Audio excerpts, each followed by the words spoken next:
and welcome to Drew's Book Reviews.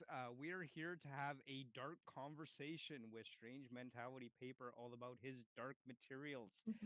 So, thank you for joining me in this discussion. I know we first talked a little bit about it when I was starting to read the His Dark Materials trilogy after Yeah, watching the HBO show. So, you know, thanks for joining me. I know you're a really big fan of this series. And of course, absolutely. in the description, I have put the link to both our Discords as well as our channels. So make sure you go check Awesome. that out.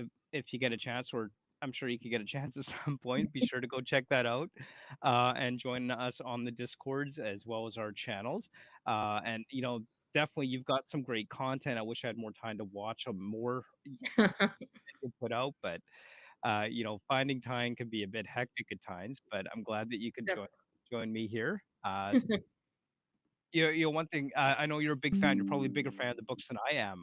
Tell me a little bit more about. Actually, just before we do it, one thing that I think we both find interesting about it, or why this kind of appeals to both of us, is um, I'm ex-religious myself, so I'm atheist myself, and I know you're atheist.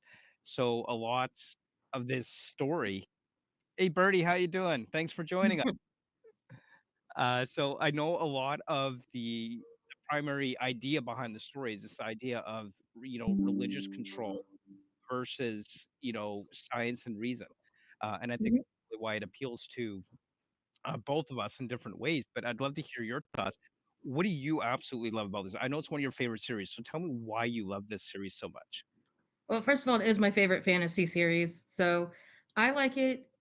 One, for the main character, she's pretty unique in the chosen one aspect in that she's not average.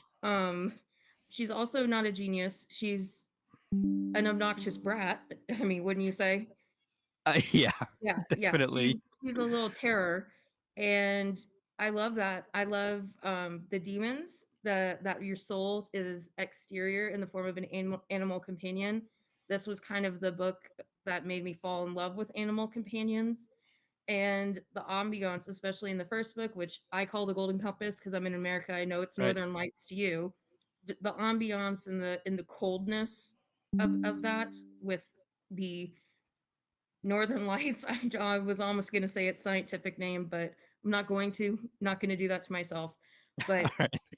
I'm going to say the Okay. ambiance, the talking animals, and Lyra. Definitely, that's what makes me fall in love with it at I'll the tell you. beginning.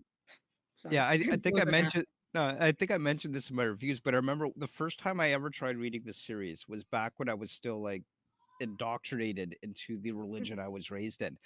And I remember picking up these books and it started talking about demons and it made me You told very, me that. very uncomfortable. Yeah. And it's like, I don't like this. It's probably one of the first times that I can remember truly DNFing a series at that point or even a book because that idea just, it made me uncomfortable. I didn't like it. Yeah. It's funny looking back on it now after leaving the religion I grew up on, now being reading this, I'm like, what was I thinking? This is not a terrible thing. It's just the way and the terms used to present these spiritual manifestations as animal companions. But it was that word demon. I'm like, I don't like this. I Which, always pronounced it Damon in my head because it's got that yeah, AE instead of yeah. just an E. But when I did first read that, I was like, okay, that's a little weird that it's called a Damon, but I mean, whatever.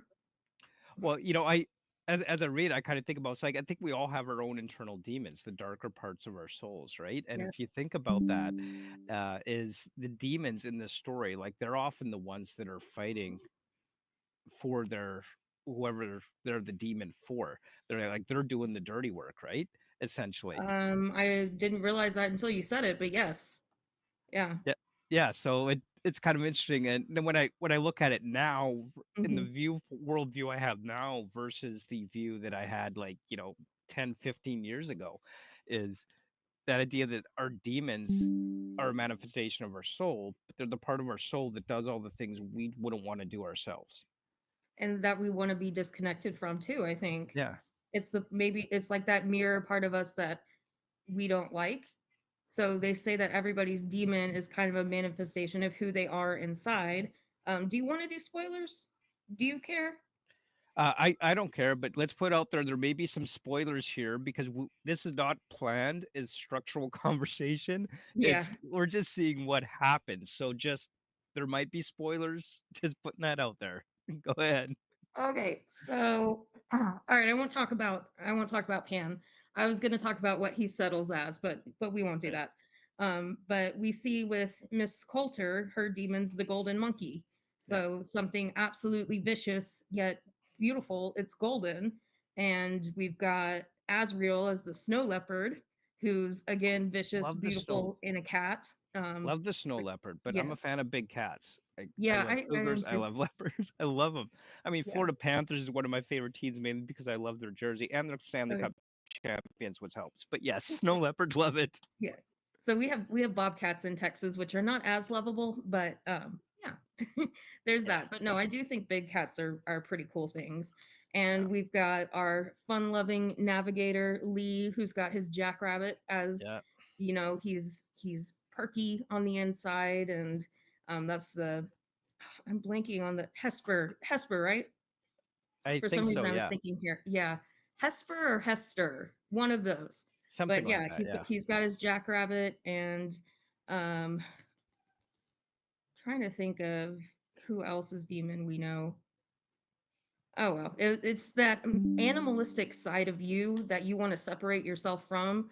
From when I'm thinking Yeah. of like knowledge as freedom, which is a huge thematic subject in his Dark Materials, we can see almost like the human bodies, the human people being the knowledge and the light and the freedom and the intellectual side of us, whereas the demons could be our animalistic instincts, like Yeah. our emotions, just that more primitive part of us that is not what makes us human, but it's what makes us a living thing. Oh, 100%. And one thing I really liked about this series is the church in this series. I don't know why I'm drawing a blank on what they're calling it, but the church in this Magisterium. magisterium. Thank you. Yeah.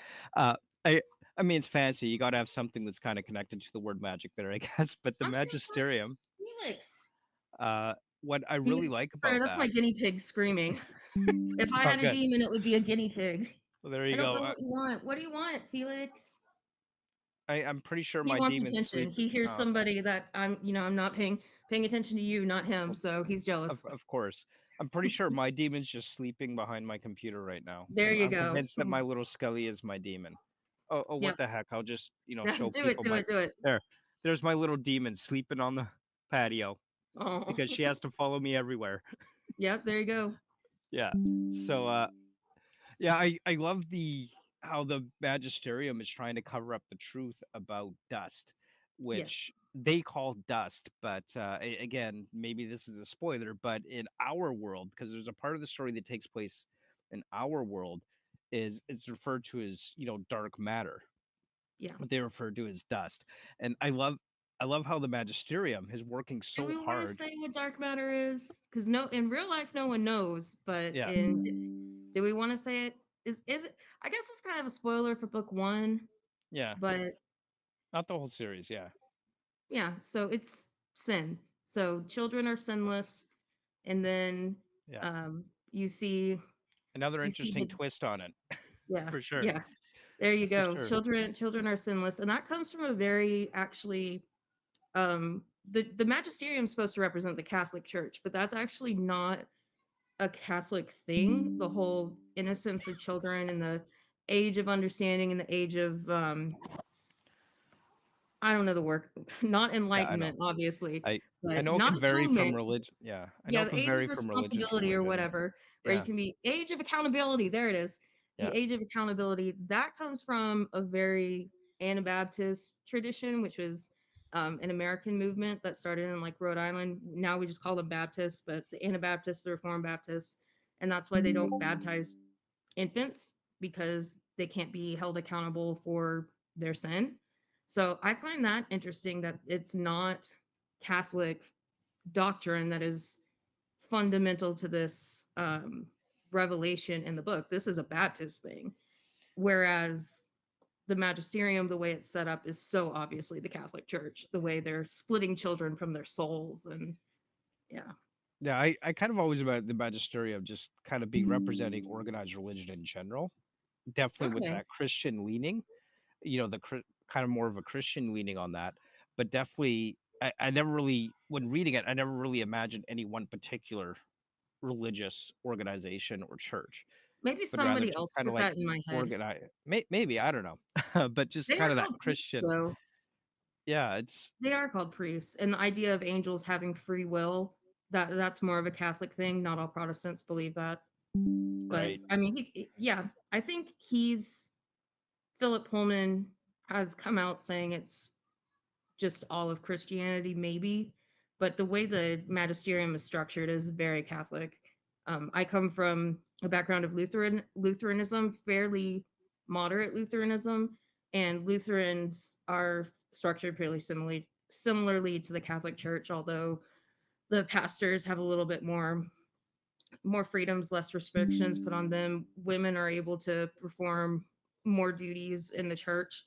But as far as the hierarchy, it's pretty similar to the Catholic Church. We even have like a pope figure who runs all the Lutheran, but it's not as like it's more of just like a governing right. head of the governing body. It's not like the pope, whereas he's seen as like God's representative on earth kind of thing. He just organizes everything. No, yeah, fair enough. And like I came from a Mormon background where it's a very patriarchal organization.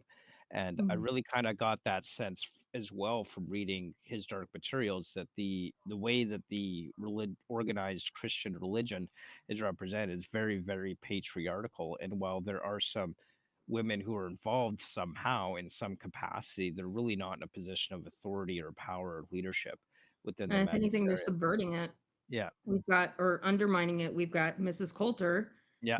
who's, I think she's pretty interesting as a character in that we don't ever really get a good sense of who she is as a person. Um, did you I feel that way yeah, about her? Or, I still don't know if she had an inherent desire to protect Lyra or if she was doing so for different motives. I'm still not 100% convinced on yeah, that. yeah, yeah. It's interesting. She's a very just ambiguous person. Hello. Hi. All right. Maya wants to say hi. Hi, Maya.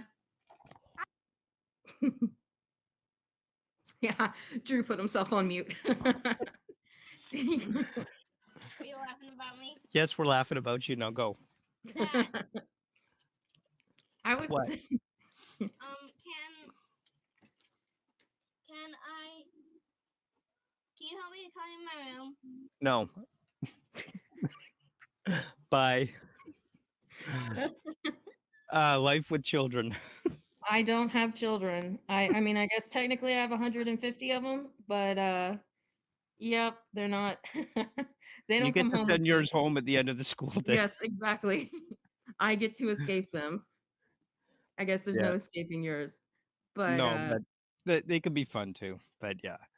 I mean, we could make the argument that maybe purposefully she's left a little bit blank so that we can project our own feelings onto her, or he just didn't intend to fully flesh her out. I don't know.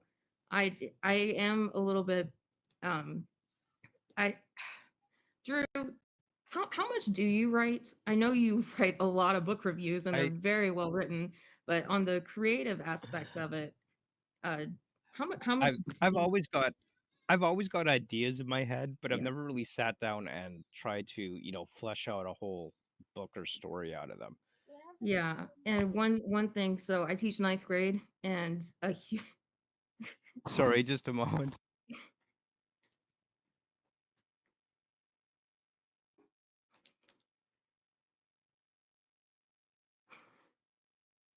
parenting break.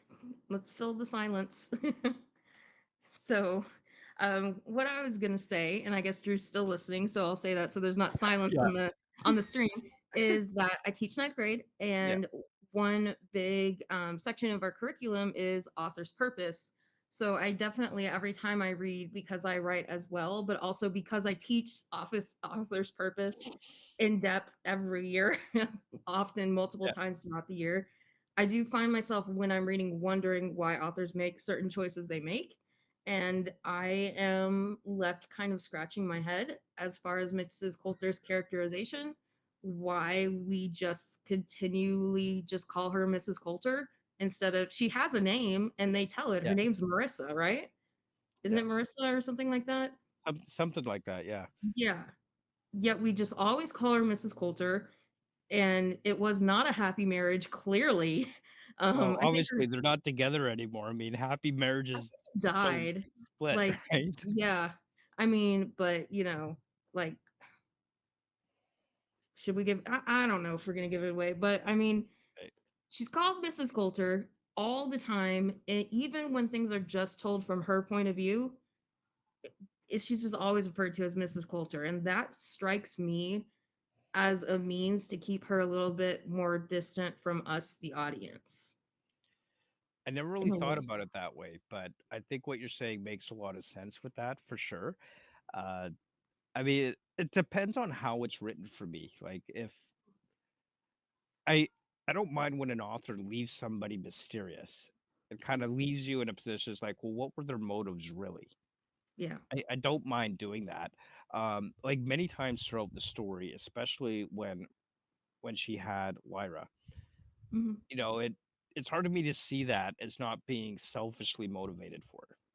I feel like there was more to it than just really wanting to protect her daughter. That was a front to justify her decision and the action she was taking. Hey, Epic, glad you could join us. Even in the end, how it ended with her and Metatron, or how, Yeah, however it's pronounced, you think she didn't come out of it when she, met the end of her arc, we'll say. I'm not sure. Okay. Honestly, Yeah, that's fair. it's Very fair. you How know, she I felt mean, towards Azrael. I mean, yeah, I mean, they sometimes these characters, and of course, this is applicable in so many different books. Like sometimes they will behave in a way in order to retain the image they want to present, which isn't necessarily a reflection of their actual internal motives. I And don't think we get very far into her internally. We yeah, we don't that's get shit we very, don't know, yeah, right? Because exactly. we don't really get a lot of intro because she's definitely not the main character. She definitely plays an important role, definitely as kind I of would call her a the main antagonist of book one, definitely though. Yeah. oh for sure. Of course, Liars being like the main Yeah. character in the whole Mhm. story for sure. But yeah, it says I'm not sure about where what her true motives were, but definitely seeing what role she played in the overall arc. With that in mind, like I know you've read the books. I'm sure you've watched the HBO adaptation.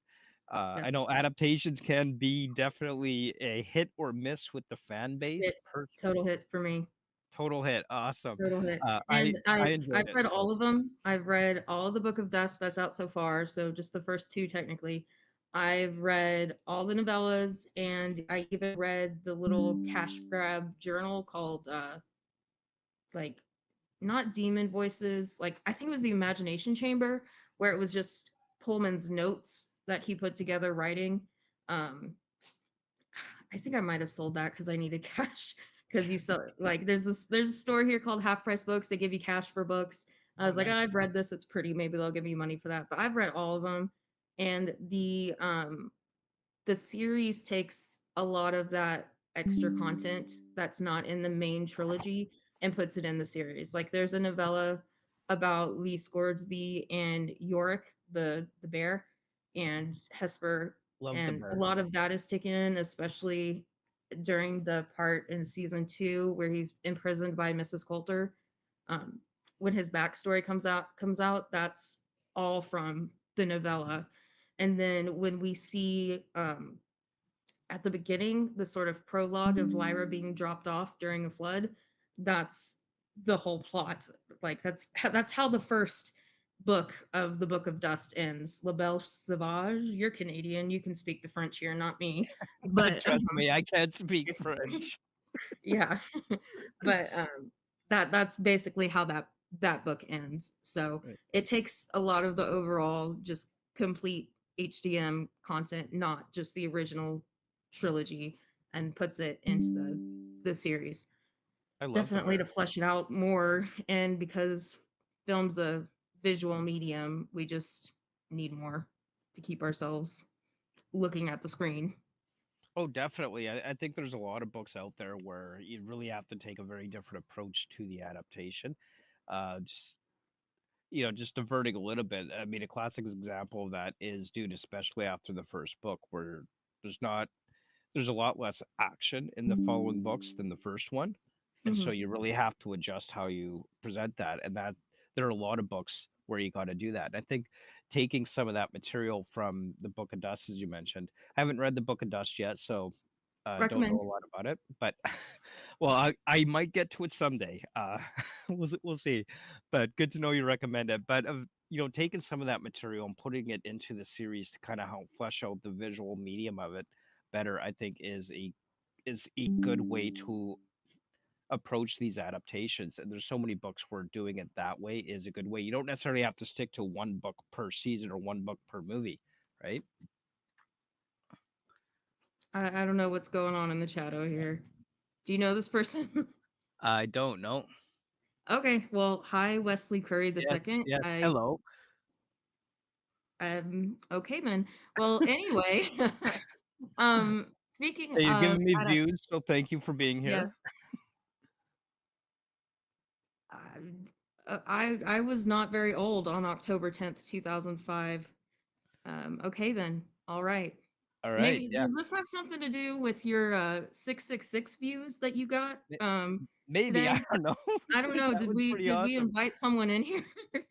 But Apparently what the I voice was of Satan, but I don't know. yeah, I what don't I know. was going to say was that speaking of adaptations, I think I may have told you this, but for those watching, did you know that His Dark Materials is a Paradise Lost retelling? That I did not know actually. I've never The read last Paradise Lost, so you have read? I have not. No. Okay. Okay. Yeah, I read it in high school. I don't really remember it. It's not easy to read. It's a pretty difficult read. Um, but the line I have a Okay, bye, t-shirt. Wesley. I have a t-shirt that says the line it's from, but I'm just gonna look Paradise Lost, His Dark Materials, and we'll get the quote right here. It's so beautiful. Let's see. Into this abyss, the womb of nature, and perhaps her grave, of neither sea nor shore, nor air nor fire, but all these things and their pregnant causes mixed confusedly, in which thus must ever fight, unless the Almighty Maker them ordain his dark materials to create new worlds into this wild abyss. That's where the title comes from. It's Now pretty that it's I pretty did not stirring. know. Yeah, for His sure. dark materials to create new worlds. Yeah, and that final world, um, that's Eden-like. I think it's even described in the book as being Eden-like. And we haven't spoken about Will yet, but why Lyra and Will they awaken and are Adam and Eve. But Lyra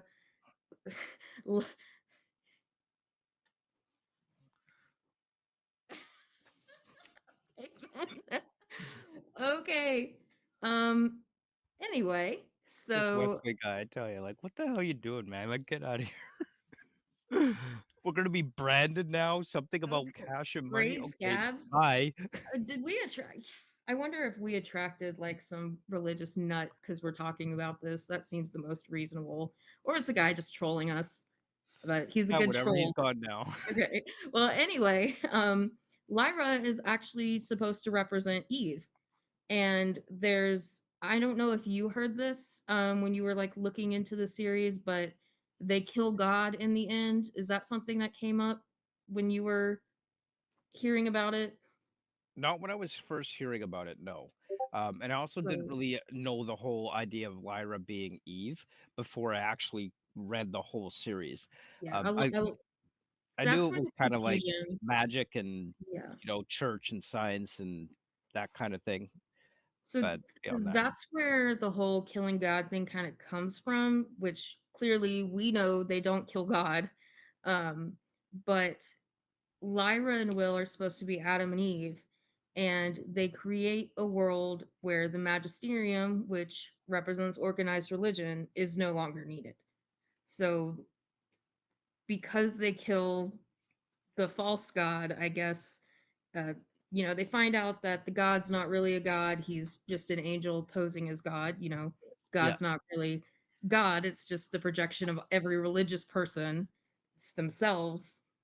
We say God is real. He's you.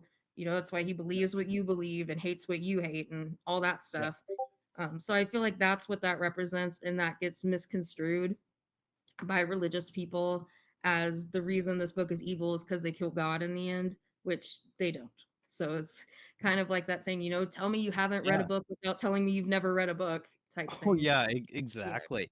But Yeah. I do love the idea the angels in these books, like they're not just like these divine creatures. Mm-mm. They are beings, almost like just a alien species, almost from another realm, which I really liked about that present representation of these angels, just like these manifestations of beings from another realm, but not necessarily inherently divine creatures. And it seems even among the angels within the series, there is division and different factions within the angels. So how do Mormons see angels? I'm Uh, curious. Yeah, basically just like divine beings that live with God, basically. Mormon angels don't have wings or halos or anything like that. Well, It's neither just do like, Christian ones, but yeah. I mean, Yeah. if you read the Bible, they're actually horrifying looking. They're Oh, terrifying. I know. My daughter wants to get a biblically accurate angel as a tree topper for the Christmas Oh, tree. that I've seen that. I've seen that. They're terrifying, and Yeah. that's probably the reason every time they appear, they say, "Be not afraid." And if I had seen something like that, I would be pretty darn afraid. So I'd I just be looking can't to go, what the heck is that thing? That's what I'd be saying. scary, terrifying. Oh my gosh, I like know, right? cherubs. You know what cherubs really look Oh, like? yeah. Scary, Yeah. terrifying. But I was gonna say that I know Catholics believe that angels have free will. They're like you and me, they're just divine and closer to God. And they they can choose. And so the reason really Lucifer fell was because he was seeking truth, and knowledge is a sin in Yeah. Christianity. And I don't think I ever really learned what Lutherans think about angels, but it's probably pretty similar to what Catholics believe about angels, in that they have free will and Yeah. they are intelligent beings. They're not just like God's minions. Um, I think when my mother grew up Baptist, so my grandmother was Baptist, so well is. I mean, she's still alive. And so I went to like a lot of Baptist vacation Bible school stuff, and me and my mom talk about like her being Baptist growing up. She went to a Baptist college, and they don't believe that about angels. They don't believe angels have free will. So, but I don't know how they reconcile that with how Lucifer fell. So, who I knows? in my experience, religion's really good at believing in contradictions simultaneously. But that could be a subject for a whole nother stream on It a could. different focus channel. Exactly. but but yeah, I mean, I love the idea of the angels just being like just different beings, no really no different than you. Definitely more powerful in a lot of Yeah. ways, but also weaker in a lot of ways. Like these angels in his dark material certainly have significant weaknesses that we don't generally consider angels as having. I believe, Right. correct me if I'm wrong, but I believe they're presented as being physically significantly weaker than us. Yes, they look, I mean, they are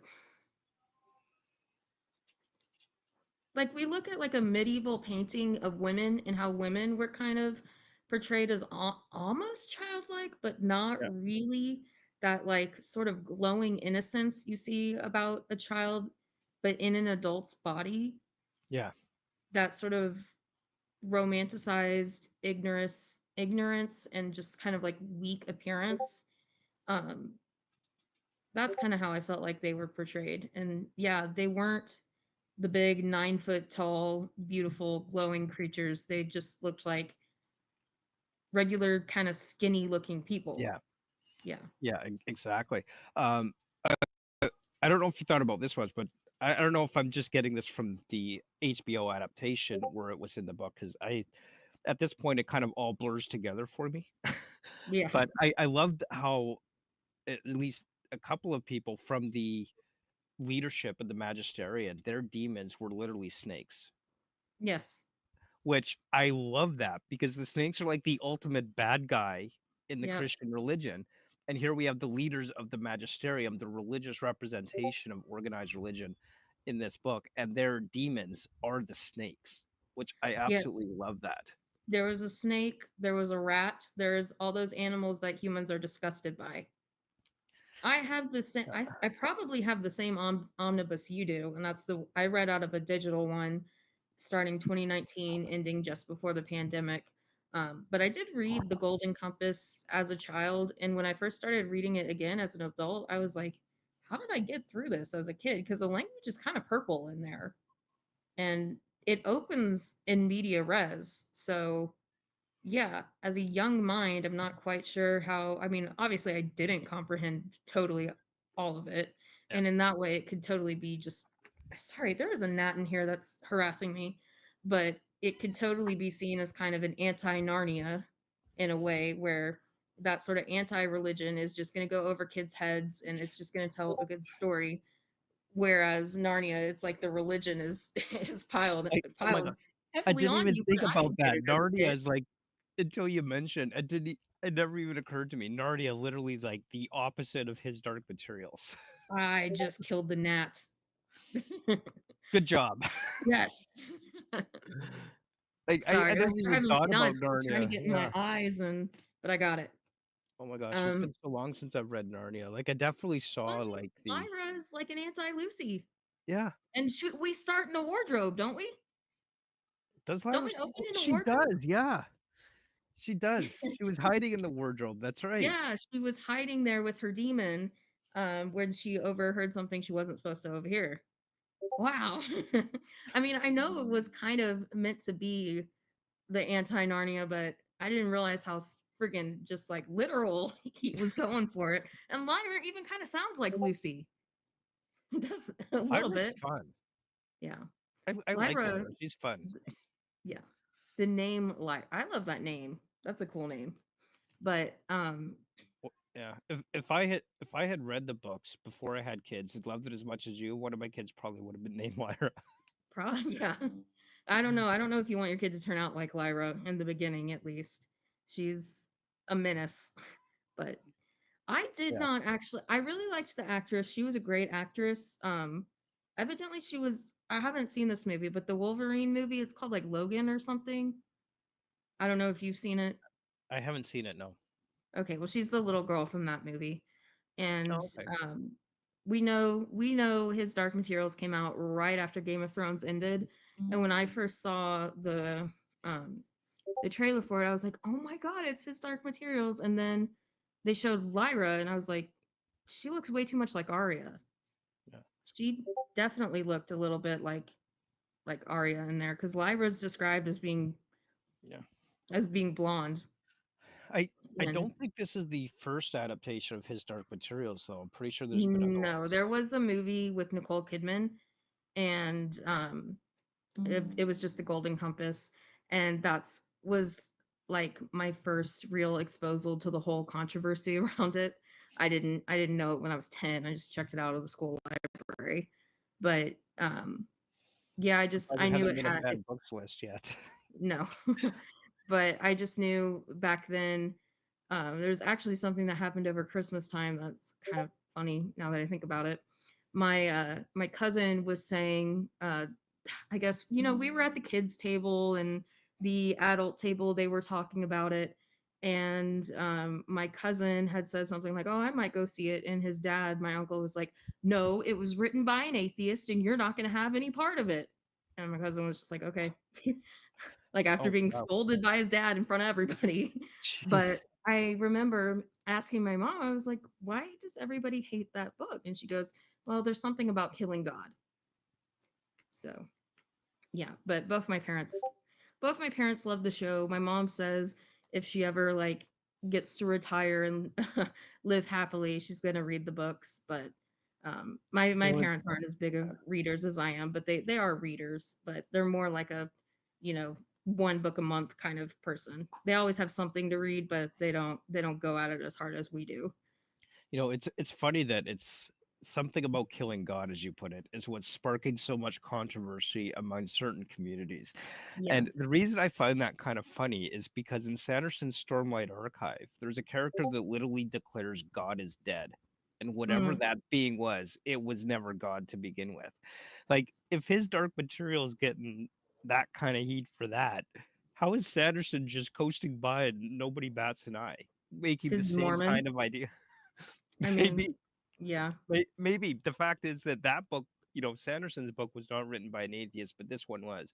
They, you know, if we look at the idea of the concept of God is dead, why does the personal beliefs of the writer matter to spark that controversy? Which just kind of seems funny to me. I don't know if I'm making any sense, but when you think about it, it's like, oh, well, this guy's not atheist, therefore it's okay for him to have somebody in his book say that same kind of thing, but not this guy because he never But believed is in that God. the like big overall abstract overarching theme in there, or is it just a guy saying that? Well, it's kind of woven into the whole Cosmere as a whole. Like the whole idea behind the Cosmere is that the Cosmere was created by God's death, and pieces of God were scattered throughout the universe. Oh, okay. Okay. So it's kind of more of a whole overarching idea behind that. But it's just I funny haven't to read me. much Sanderson. Yeah. I read Trust and I read the second one, the time traveling one. But the Oh only yeah. one of the Cosmere I've read is Trust, and I loved it. And his first Trust is a one, fun book. There's yeah. so many there And, are so many things about connecting to other series and Trust, but it was a fun one. Yeah. and then I've read part of Elantris and just kind of put it down, and will eventually come back to it. Um, I Elantris was I could definitely see the religious tones in there, um, but I I found it good. Like I was really, really enjoying it when I read it, but I wasn't like wanting to pick it up the same way I was with Tress. I loved Tress. Oh yeah, I got a really nice I got the Kickstarter backer editions of those four. So My worth it. parents got me it for Christmas that year, and I'm looking at them. I can see them from here. So, uh, yeah. Nice. So they're beautiful. But I read Tress and the medieval time traveler thing on Oh yes. digital, and then asked my parents to get the books for me for Christmas. So do you have any like collector editions of his Dark Materials as far as physical books go? Like I just got the basic paperbacks. I have an omnibus that right now is being used to hold other books up because I'm double stacked. Um, so I don't have it readily accessible, but let me see if I can. I have an omnibus. I did want like um, what is it called? I guess the Juniper editions. So Okay. let me see if I can I share my screen and show you share screen. So let's just do this. This is the one I have. This one. And I have a little clip on my channel that I sent into another booktuber when he was going around just to other booktube channels Right. and was like, "Do you want to come on my channel and talk about your favorite fantasy book?" And so I did, and I talked about his Dark Materials, and you can see it in his video, and I released it as like a little 1 minute clip on mine where I just describe his Dark Materials and why it's my favorite, and I'm holding it there. But since it's fairly tall, it's like this Nice. big. I used it because I double stacked my shelves because I just don't have a lot of room because I live in a little apartment. Only Yeah, room for one bookshelf. same here. When we moved, I had to get rid of half my books. It made me very, very sad. Even though Yes, they're books I'll probably never get back to rereading, it still made me very sad. they're I, pretty. I, They're nice I to look at. yeah, Let's face yeah. it. I went from like a 1,700 square foot house down to about 1,000 square foot apartment. So With you it's and your 2 kids and your wife. three at the time. One of them's moved Oh, out now, but yeah, it was unfortunately a necessary move. But yeah, yeah. I know the pain Yeah, of not having room for my books. I've resorted to buying things on Kindle and being very exclusive on the ones that I purchase in physical yeah, format. same. Anything That's how it Sanderson's going to be bought in physical. Like I've already pre-ordered book 5 of the really. Stormlight. No way, I'm not. Yeah. I'm gonna try Stormlight again. I keep saying that I will. I just when I first tried to read it in 2020, my experience with fantasy was pretty much limited to Harry Potter and his Dark Materials and the Lord of the Rings movies and the Game of Thrones series. So Sanderson's style is I don't know if I can call it style, but It's the simple prose. It's definitely simple it's not prose, the but it's prose, it's the world, where like we use Atlantis for example. Serene's best friend is a glowing green orb. It's that sort of weirdness that yeah. lacks the whimsy, whereas Trust has the whimsy on top of it, sort of like the I'll mention Neil Gaiman. I know what's going on with him, but sort of like the Stardust whimsical weirdness, whereas Sanderson, it's grown up weirdness. The Well, whole Elantris was one of his first books. I think it He's was his definitely come first book. along. Yeah, it's the first one that got published, traditionally Yes. published, I believe. And But he's come a long way since Elantris, a long oh, I'm way. sure. And So I liked Elantris better than when I tried to read The Way of Kings, and I will try again. And I have a large, massive hard copy of it, and that's what I'm going to read out of it. And I'm going to try it again. I couldn't follow it at the beginning. There were just too many moving parts. I do see actually my copy of his Dark Materials. Wow. I don't know how I missed it. I see it now, but because I'm looking at my shelves. So, but y'all have seen it. I put it on the screen. yeah, I guess I didn't use it to prop something up, but yeah. I do yeah, see it. oh good. Now I see it. But yeah, I had just read it when I wasn't, I guess, ready for it. So, Yeah, they're yeah. definitely big books. I think book 5 of the Stormlight Winds and Truth is like 1,335 pages or something like that. I love long books. I love long books that are It's just worth it in the end. massive. Yeah, I yeah, love them. Yeah, and I do like little short books that leave a really lasting impact on you in very few pages, but there's something about losing yourself in a really, really long book or binging a yeah. trilogy like I did with his Dark Materials, and it has that payoff and makes it just such a great experience. That feeling, that's something you only get from a Oh, long book. oh, for sure. And I think his Dark Materials is definitely going to be a series that I'll always think back to like some of the most interesting series I've read. Some of my favorites. His Dark Materials is going to be in that list somewhere. Um, You did probably not as say high as they are for yours, Yeah. but You did say definitely you couldn't memorable. So understand though why it was considered one of I, the greats of I, fantasy, which I I don't. totally I see that. honestly don't. But I yeah, can see that why you would think that because it I think maybe it's because it was kind of cutting edge when it came out. It was really I mean, can we say it was the first fantasy book to really bridge YA and adult? It came out in like 2000, maybe 1999. Those first Harry Potter books are very clearly children's books.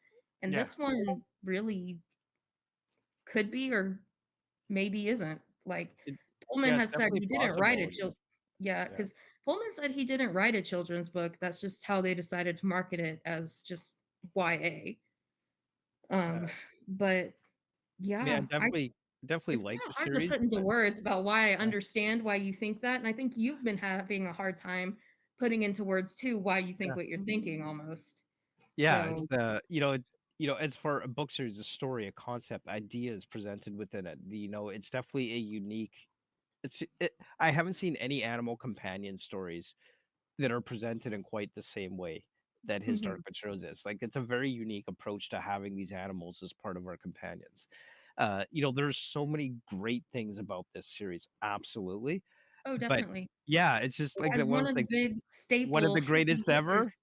Not sure I'd put it like Yeah, call it one one of of the the greatest ever. Still good, still enjoyable, yeah, and I'm really glad that I read it. And I think I'll always remember it as and I one of disagree the with good you there, reads. but it's very hard for Yeah, me to tell you why. I exactly, it's exactly. just Yeah, this thing that it has, let's just put it that way. It's this thing that it has. Sorry, I'm gonna move. My back is kind of yeah. I mean, seizing up on I me. get why Lord of the Rings is held up as like the standard of fantasy because it's really what invented the modern fantasy. Yes, It did. right? And But I in haven't actually reading it, it can be kind of dry at times, honestly. I've tried to read it. It didn't work out.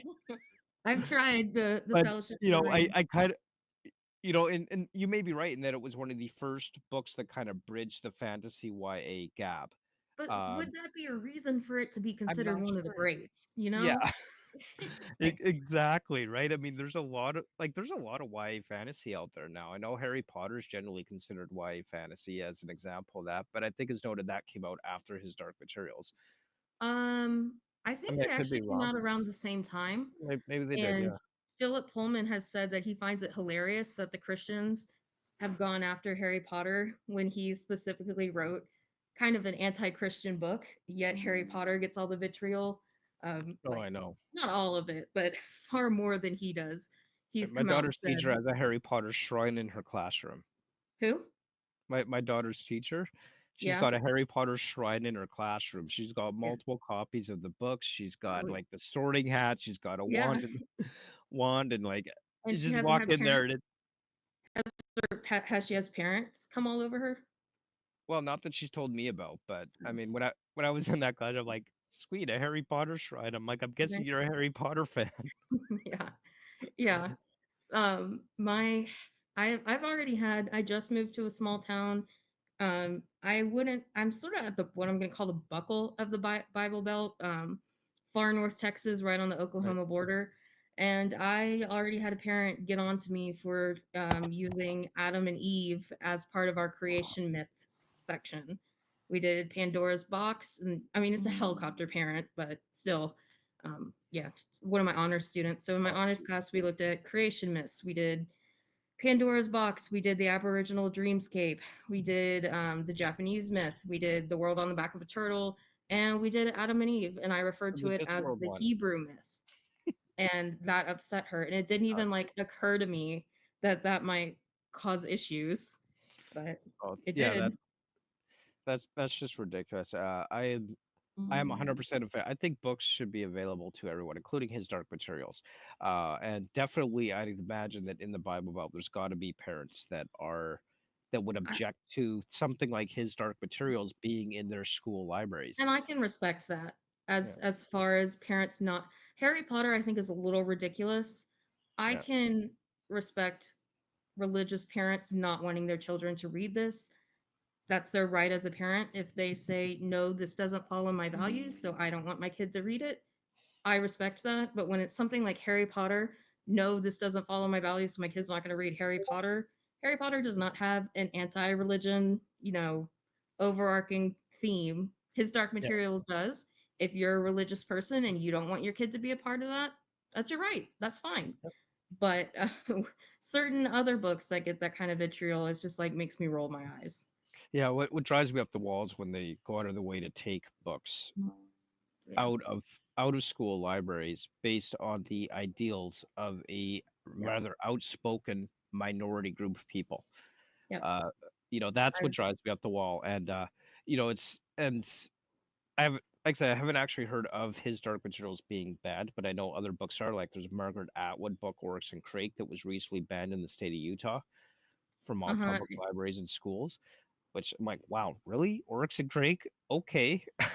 I mean, I get Um, it. There's some sensitive content in I that, think but the original version of Little Red Riding Hood is banned because she's got a wine bottle in her basket. Um, oh, jeez. All Boys Aren't Blue was banned. It's mostly sort of the sexual ones that get Yeah, banned. Um, yeah, there's a couple others. Also, the critical race theory. So the graphic novel New Kid was banned.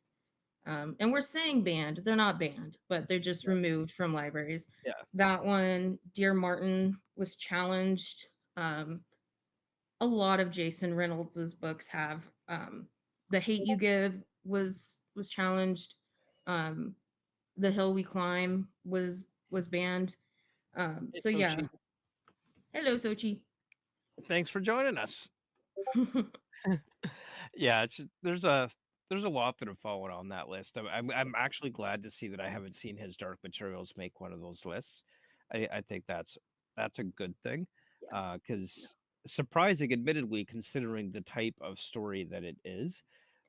but I think I'm it's a happy that it little bit hasn't been. too intellectual. I don't think the parents kind of get it in a way, you know. Yeah, but Um, a great story overall. Like, it's almost got, in a lot of ways, it's almost got all the classics of, even I would even argue some of that ancient Greek mythology of descending to the underworld, and coming yeah.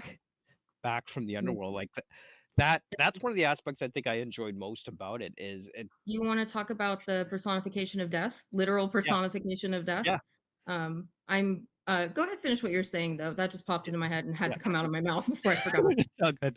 I think that's one of my favorite aspects of this story is the literal descent into the underworld in the realm of the dead, and even complete with the ferry crossing. Yeah. Like that is, I was reading that, I was thinking, well, hello, River Styx. Hello, yes. Pay the you know, ferryman. That's our yeah, saying. And yeah, she did with her soul. He couldn't go yeah, with her. Oh my God. You know me and yeah, animals. So when I saw that scene of her having to leave Pan on the dock, yeah, and hearing the little ermine squeaks, I had to yeah. get up and just like hug my guinea pigs. And I watched it with my parents. And I was like holding on to my mom like a little baby because that scene really, really got me of separating the animal. But Oh, when we talk yeah. about death, I'm actually reading another YA series called Everlost. It's right now that deals with death. And when we talk about paying the ferryman, you got to pay him with a coin in Greek mythology, right? I don't know a lot about Greek mythology, but or like, do you pay the ferryman with a coin, or how do you pay the ferryman to That get across the river Styx? that's how I've heard it, but in some stories it's a coin, and his dark materials she paid with her soul, Right. essentially. I think I just kind of depends on the sort of the when all said and done, you got to pay the ferryman. Yeah. How you pay that ferryman can definitely vary from one Yeah. story to the next, but the ferryman's got to get paid, and that's Right. the key element, right? So in So Everlost by Neil Shusterman, there are coins in this like after place called Everlost where kids they don't they call it get where you're going. They got lost on their way to the light and ended up in Everlost. And the way they get to where they're going, whether that's heaven, hell, or just whatever's on the other side, is they get a coin, and everyone has a coin when they come into Everlost. And so when you hold your coin, it starts burning and you get this far away look in your eyes and then you're ready to move on. And that it just reminded me of that.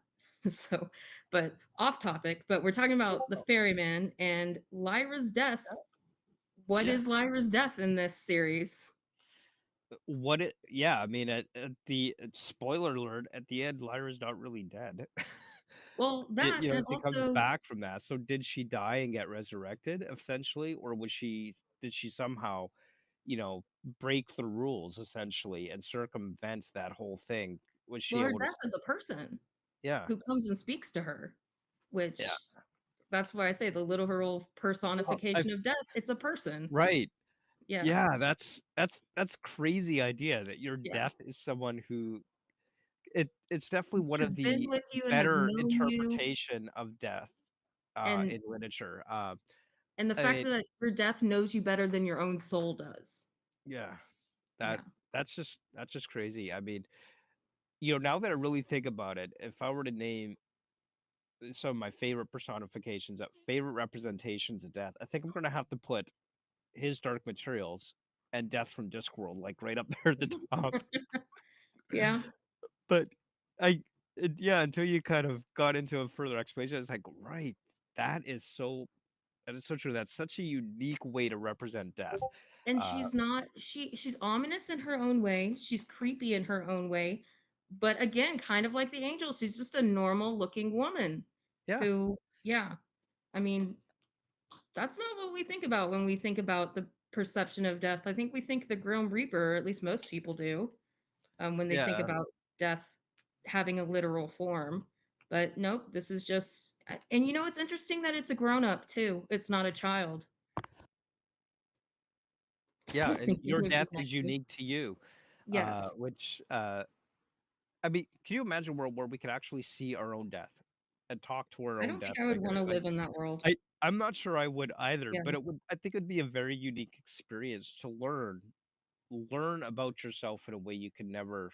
do otherwise, Hmm. right? Because your death can tell you things that you never knew about yourself, never understood about yourself. So it's almost like that subconscious representation of ourselves that we keep buried and hidden Yes. and refuse to see. And at the time of death, we can no longer refuse to see it. It's at Yeah. that point that we have to accept who we inherently are as individuals, both in terms of our soul and everything else about us, right? Now, Hmm. personally, I'm not a believer in the soul, Right. Me but I neither. definitely understand that there are those that do. I mean, it's interesting. Like I've got family members that are much like myself, who are atheists, who don't believe in God or gods or souls, and I got others who are like, well, I believe there's a God, Mhm. and to say, well, why don't you believe in God? And that's a whole nother discussion, of course. But definitely that personification of death, I think, is a unique way to approach that, whether you're someone who accepts a belief, a religious belief, or not. The idea that your death can bring out everything about who you inherently are in ways that you couldn't even imagine. Right. It's just such a such a unique way to do it. I can't think of any other book that's done it that way. I don't think I can either. Now that I think about it, um, what I and remember how they get out of the underworld? That big Yeah. line. Tell them. Can you finish it? Do you remember? Tell Yeah. them what? Do you Well, remember? I'm picturing the scenes from the HBO adaptation. Like I said, it's kind of all blurred together, but I do believe they use the subtle knife to cut their way out of the underworld. Right, but in order to like wake people up, they say tell them stories. So your life is the stories you're able to tell. Ah, yes. Is kind of how that comes from. Because remember, they're there and they're not really themselves. Like they sort of remember who they are, but they Yeah. can't really tell you anything about themselves. And so we are the stories we're able to tell. I find I kind of got that from that, and I think it is. There you go. Yeah. See Yeah, what I he's where it speaks to the power of storytelling, turning the mirror on our inner self or feeling. yeah. And we see that when they say, tell them stories in the underworld when they're coming out of the underworld. Which Yeah, they call the land of the dead. yeah, the land of the dead. And then of course when they leave, they just kind of dissipate into the universe, which I thought that was really that was fun to see in the visual. Mhm. Because essentially what I'm seeing here is in this representation, our souls are trapped in the underworld, and in order to escape that underworld, we have to come to terms with who we are.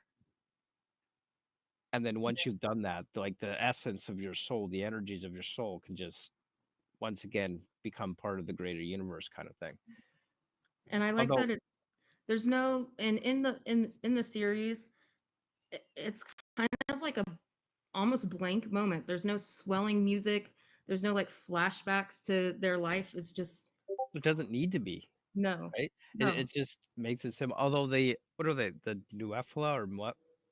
The The animals with roller elephants, feet. yeah. Yeah, The I I laughed at that, and I didn't yeah. really understand what the point of that was, to be honest.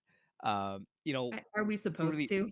yeah, Yeah, it's just a quirky thing that seems to be thrown in there, and I feel like with that in or out, it wouldn't have made a whole lot of difference to the I don't overall think story. so.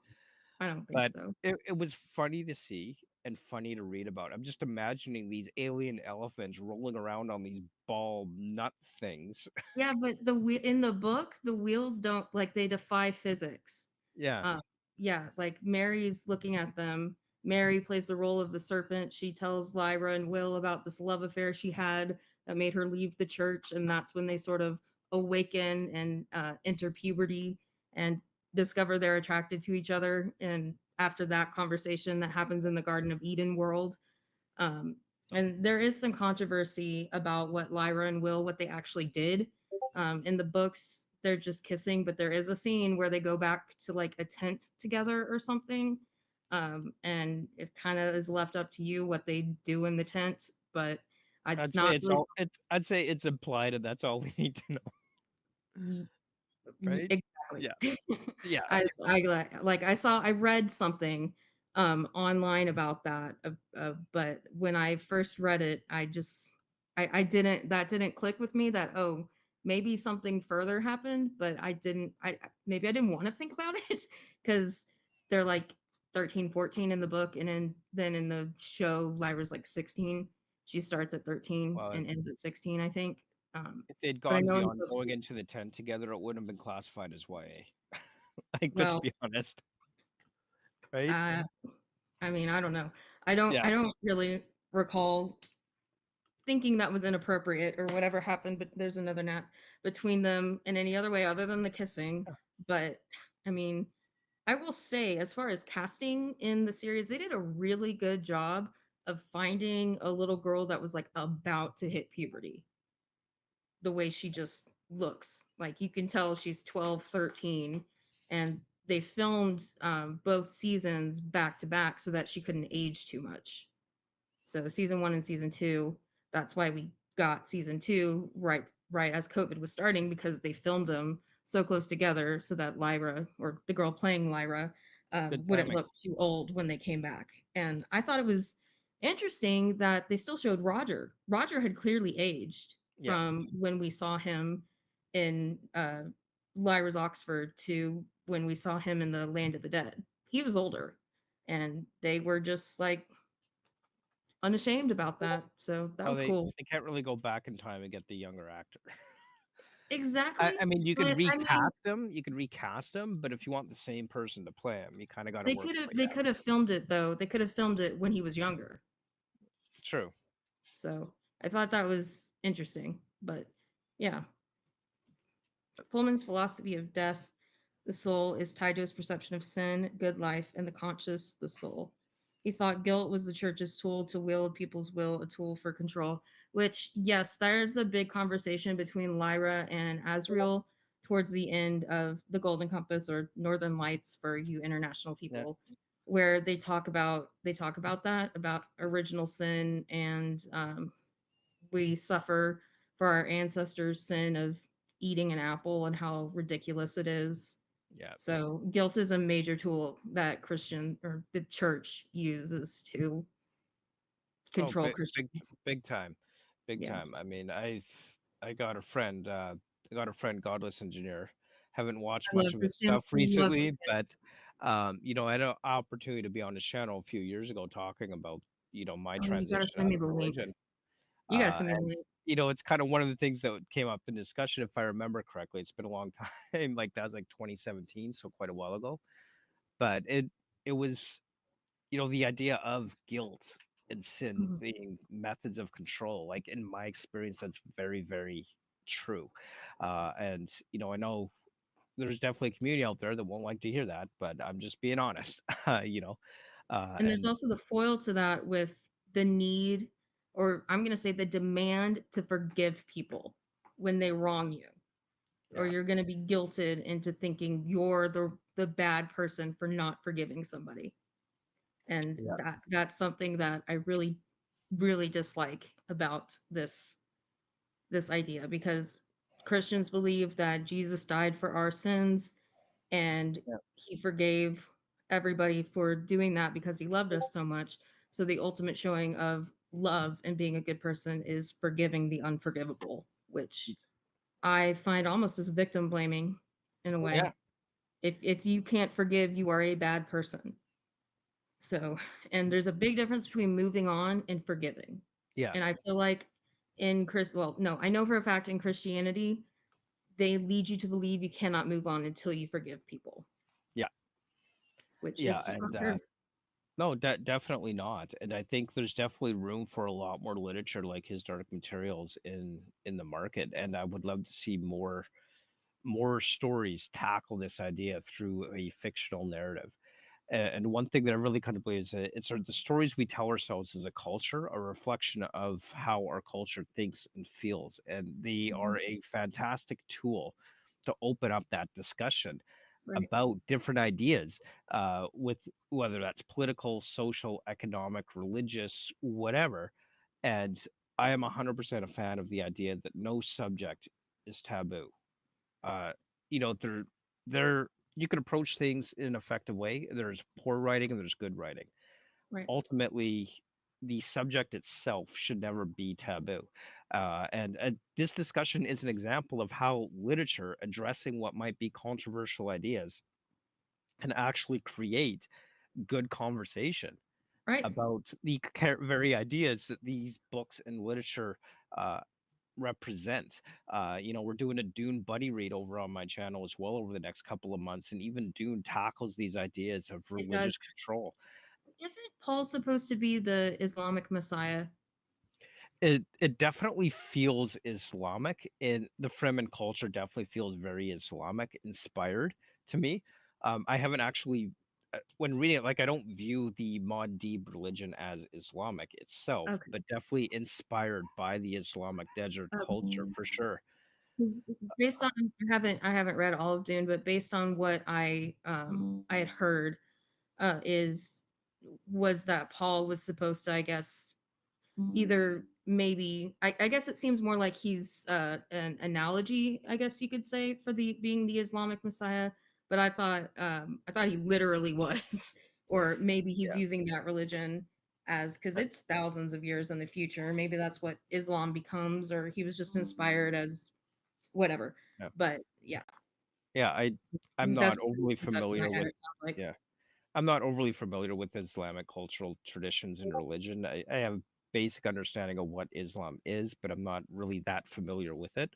So, maybe someone who's more familiar with it would be able to tell have a different view on that, but yeah. When I deconstructed, I looked into a lot of different religions. So I probably more know more about Islam than I think most non-ex-Muslims probably would. Yeah. Because Well, I've conversed with a lot of ex-Muslims. I read the Quran. I actually read the Bible and the Quran, not all of it, in high school, which was why I kind of felt safe using Adam and Eve as a creation myth because I did that in high school and I graduated in 2011. That was not that long ago. So it was yeah. very surprising that mom wasn't okay with me doing that. Now, just imagine if I had used the Quran like my teacher did Oh, geez, in yeah, no world kidding. literature. But yeah, Yeah, so we read well, them as part of our Middle East folk tales or myths or something. It went around the world, and we did Greek, we did East Asia, and we did Middle East, and we did Legend of Gilgamesh, we did Ancient Egypt, we did the Quran, and we did the Bible. So it was just there's a I don't lot know. I for think maybe millennials might be more. I think the problems we're having with children now that we see all over the place and why people don't want to teach anymore has to do with what the parents have done to them. Yeah. maybe. I only cause problems at the kids' schools when there's actually a problem. But I Yeah. suppose our opinion of what actually is a problem are different. I do want to ask, so of course, knowing how much you love this series and the idea of this whole, knowledge versus religion, science versus religious control, do you have any recommendations for any other book series that kind of tackle these same ideas that we see brought forth in Philip Pullman's book, or Philip Pullman's books? So, like ideas that is the main idea which they're tackling and addressing, as opposed to book series where maybe that kind of comes into the discussion and is part of the story, but not really the main focus of it. Um, I can think of books based around the Crusades, but as far as more in like a um, abstract way that his Dark Materials does, I'm struggling to think of things. There are definitely books that try to reconcile from a Christian point of view terrible things Christians have done in historical fiction, which is my main genre. We have lots of books about the Crusades, and it's starting to be like a redemption arc, but then they sort of lose their faith when they see all that carnage.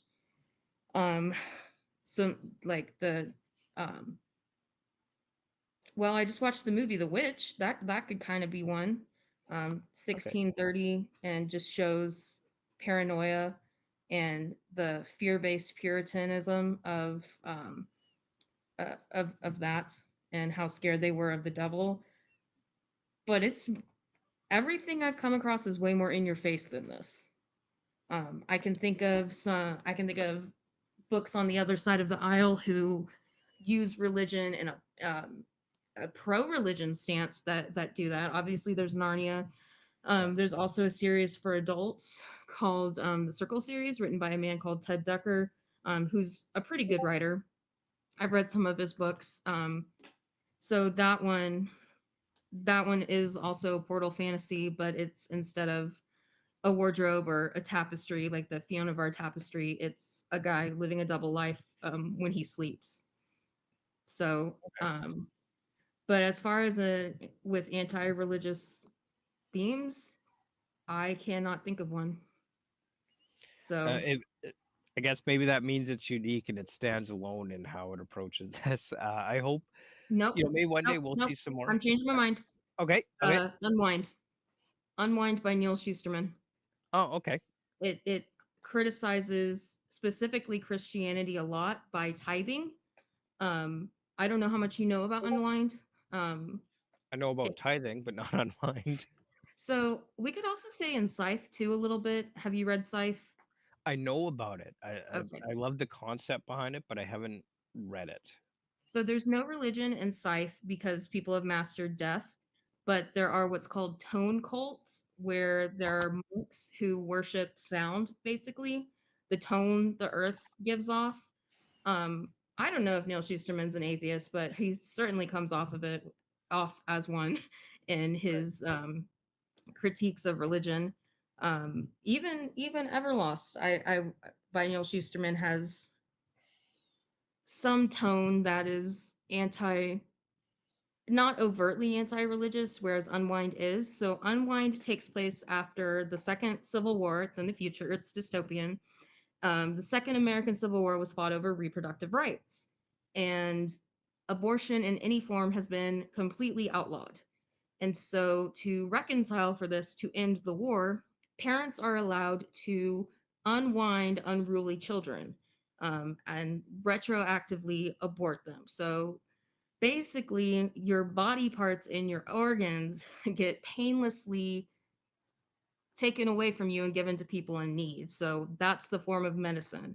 So if I'm someone who suffers from chronic migraines. So to get rid of my migraines, I would get the brain, I guess, of a troubled teen. Or to cure my spinal arthritis, I would get the spine of a child who's been unwound.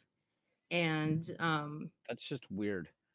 it is weird and it works. And there's also an aspect called storking, where an unwanted child can be left on the doorstep of a family. And if they answer the door one day and there's a baby on their doorstep, they have to raise it. And the children being tithed, are children donated to be unwound. And they wear all white all the time. And they're given a tithing party at the age of 13. And so there's a character named Leave who is a tithe. He's 13, and he's the 10th child. We donate a tenth. We tithe the tenth of all our earnings to the church, and so they tithe their son to um, be unwound. And they talk about storking, which is leaving the baby on the doorstep. The stork comes and Yep. brings your baby. And he says, well, storking's in the Bible. And the two other characters, Risa and Connor's a troubled teen whose parents unwind him. And Risa grew up in a state home. So she grew up in a state home. She's a ward of the state. So her last name is Ward, Risa Ward.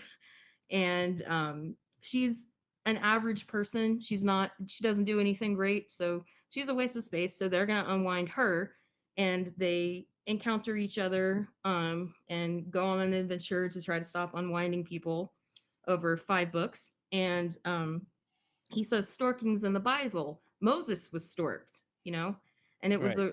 because he was put in a basket sent down the river. And I thought that was a really perfect representation of Christians taking the Bible to mean whatever the hell they want it to mean. Yep. And so, yes, if I were to say another one, Unwind, big time. So, Unwind I'll try is, to remember that because that yeah. that sounds kind of creepy, disturbing, but also interesting to read. And as Well, someone I spent some time in the troubled teen industry, that really, really stuck with me because of how critical it is, both of religion and trying to rehabilitate these bad kids, For sure. troubled teens. And so, um, actually, me and a few other, including Paris Hilton, weirdly, me and a few other survivors of this industry are working to hold those homes accountable for what they did to children um, through just an act called SICA, Stop Institutionalized Child Abuse. And it was overshadowed extremely sadly, the bill that was going through by the Uvalde shooting, but it's kind of picked up steam again. So when I was reading that, I read that in 2022.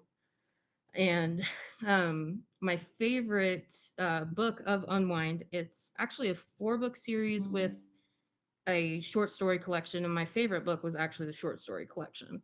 Neil Schusterman is great at short stories, and I think Scythe now has a short story book. Well, I know Scythe now has a short story All right. collection as part of it. So One of his these days I'll get. representation Yeah. of death in Scythe is pretty interesting in that it's called gleaning, and in Unwind, you're not being killed when you're being unwound. You are living in a divided state.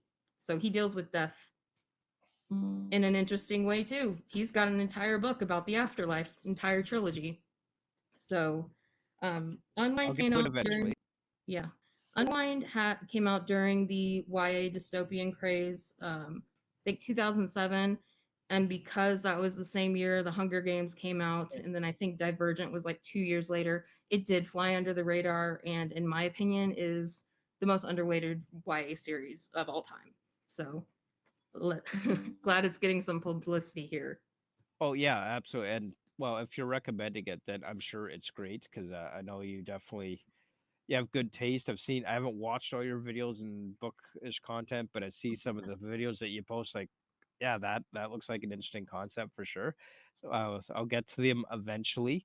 I Yes, do, and they're quick. They're yeah, young adult. yeah, But yeah, in my I think it was Atheist Books 2.0 video, I yeah, talk about it a lot. yeah. Well, And I've definitely. been wanting to do a why you should read Unwind and just haven't gotten to it. But I'm yeah. gonna see if I could find that video on your channel or send me the link and I'll add it to my watch later. But I think that's a good place to wrap things up for today. So I do want to thank you very much for joining me today to have Thank this you. dark discussion on his dark materials and all the all over the place that we ended up going. Still a lot of fun. So We've been planning it for a while, since what, yeah, like July? Before July? so, When did you something first like read that. And that? I always love just kind of go with the flow, see where the There we go. conversation takes us. So it's a lot of fun. Thank you so much for joining me. And of course, don't forget links below to discords and our channels. So don't forget to check that out. To everybody who tuned in and is watching later, thank you so much for joining us. And as always, until next time, keep on reading.